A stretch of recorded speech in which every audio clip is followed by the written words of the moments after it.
une fois que tu as ta carte d'identité qui est intégrée dans ton portable, qu'elle est connectée à ton Linky, qu'elle est connectée à ta voiture, qu'elle est connectée à tout ce que tu veux de numérique que tu peux manipuler, on verra. On verra ce qui se passera à ce moment-là.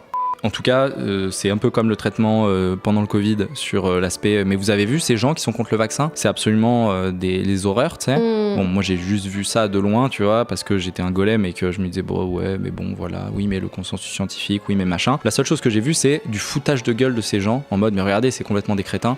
Linky, j'ai vu la même chose, tu vois. Si je repense à la couverture médiatique qu'il y a eu, les vagues choses que j'ai vues, c'était, ah, regardez ces espèces de rats complotistes de merde, ils sont trop cons, regardez, ils comprennent pas que c'est méga pratique et que c'est machin. On en reparle en 2035. Voilà. Oui, et puis peut-être qu'en effet, je tire l'alarme du complot alors qu'il n'y a absolument pas besoin, mais c'est juste que, ne serait-ce que tu n'as pas le droit de choisir. Genre oui, ça se trouve c'est plus efficient, mais si moi je considère que c'est plus pratique pour moi d'avoir par exemple une machine que je ne comprends pas chez moi, j'ai le droit.